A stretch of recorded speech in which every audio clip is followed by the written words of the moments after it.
Welcome back to Fry's Golf Factory. I'm here with my dad. He's got over 30 years of experience teaching how many people have you taught? No, thousands, Caleb, No. thousands. So today we're talking about path in the golf swing. We've talked about routine and the fundamentals of golf, but today we're talking about, when you hit that right shot or left shot, what's the club face doing and what's the path of the golf swing. So let's get into it. Okay. In my years of teaching, oftentimes I would draw a path just with golf balls on the ground. So that gives them kind of a visual on how the club should travel through the hitting zone. There certainly are variations of that, and we'll talk about those specifically. Okay. But the correct path, the correct sequence, why don't you take your stance and let's talk about it. Yep. The correct sequence is when you get to the top of your backswing, what you should feel is you start the downswing with your knees, hips, lower body, even your feet. And as your lower body's unwinding, your club should be dropping down into this path. And when you get to the impact position, we would like to think that your shoulders are pointed roughly at the target line, kind of parallel to this line we have on the mat. If he's in the right sequence and his body's in the right position, his shoulders will point roughly at the target at impact, and that would indicate he's coming in on the correct path. So my target's 165 yards away. I got 9-iron here. I'm trying to go around and get my shoulders square to that target at impact. That's the thought right here. Okay. So a little left. Yeah, so what does that mean? So if it started a little bit to the left, where does that mean your shoulders were at impact? At impact, my shoulders were slightly left of the flag. Exactly. So I was aiming at the flag, and at impact, you can see here, my shoulders are left of the flag. So that's a little pull. Slight pull, correct. That's nearly perfect. Certainly made a correction on that one. That one started slightly to the right with a tiny bit of a draw. But what was your thought process to make that correction? What did you try to do differently? So the first one, I think, my timing was off. My shoulders got a little quicker here, that means I'm left of the target at impact. So that time I tried to kind of get my left hip and body moving first and just timing my shoulders up right at the impact of the ball. There's really two ways you can learn to adjust your path. One is to do the analytical aspect, which Caleb just described. He tried to physically do something different with his hips. He maybe tried to slow his upper body down to try to create a different path. We can also do it from the athletic standpoint. If the first one went left, if I told Caleb just athletically hit this next shot to the right, his instincts start to kick in. He's an athlete, so he can figure out how to hit it to the right. So sometimes it's easier to learn just to try to go to that other extreme. If your tendency is to hit it left, or the ball starts to the left, go to the other extreme. This is hitting it to first base. Yeah. That's hitting it to third base. So which path are you on? Where does your ball start? I always want to think about swinging out to second base with a slight draw. So how do you think? So when you say I want to think about swinging out to first base, what does that create? What does that make you do? Well, I think it instantly takes you to take the club a little bit more inside. Okay. Right?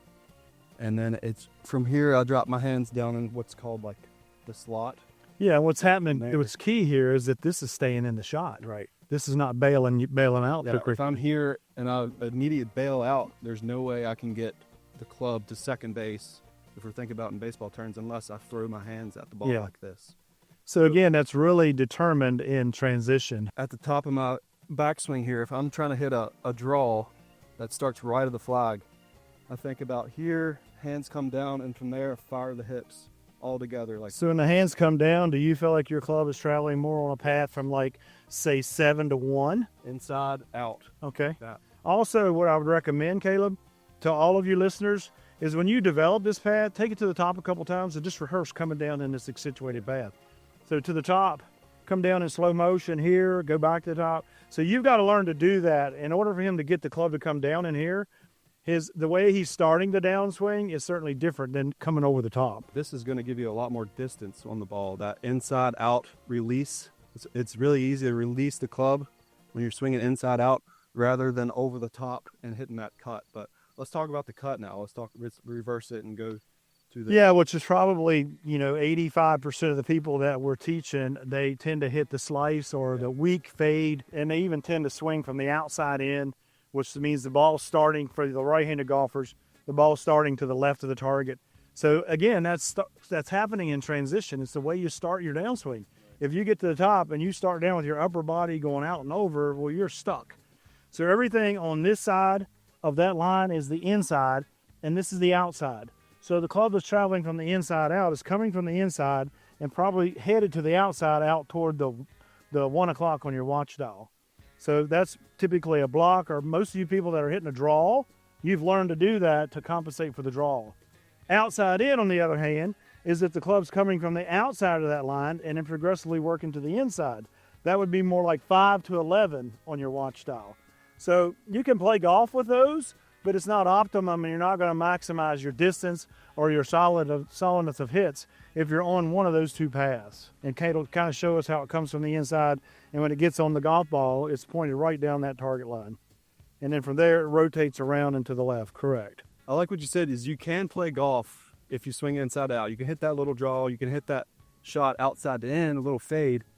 But what you're going to start doing, when you get used to that, you start aiming more left, hitting the outside in shot, or aiming more right, hitting the inside out shot. What we want you to do is aim at the target and figure out how to hit that straight shot. This particular video is addressing the guy that's really struggling with his path. You know, he's hitting this weak slice, and it starts way to the left, and he comes over the top really badly. This is to try to give you some insight on how to correct that. Okay, Caleb, that 9-iron started a good 30 yards left of your target. What happened? What caused that ball to start? And the key word here is start. Why did it start so far to the left? Well, it comes down to the shoulders again. So my shoulders at impact were already left. So what I basically did was my upper body got quick, my hips stayed back, and my shoulders are now pointing 30 degrees left at impact. So basically, that's a pull. That's just a big bad pull.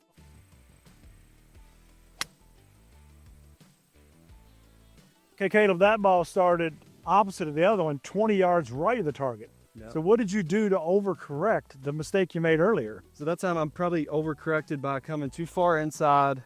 I got the club started here and just swung out. My shoulders were left way out to the right. Never really got square that time. I never turned into the ball. Instead, I got back here and kind of just let the club go out. So you kept your back to the target substantially longer, yeah, and therefore your arms had nowhere to go but to first base. Yeah, if your back's to the target at impact position, here, there's no way to hit the ball to the left now. Only option is to hit it out to the right or flip it and hit that high draw, which would be a big really draw. Don't want to get into doing that. So folks, you got to be willing to go potentially to the other extremity. He went from a terrible pull to a big block, and if you're going to fix your mistakes, it's a lot easier to go from one extreme to the other. He went from the pull to the block, and then he can work his way back to the middle.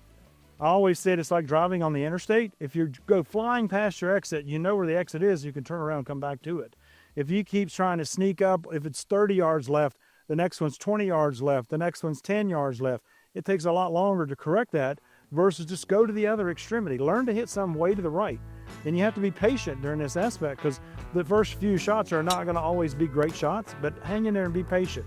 Again, path is determining the initial flight of the ball, not where it ends up, not what it does after it gets out there. It's really what direction did the ball start in.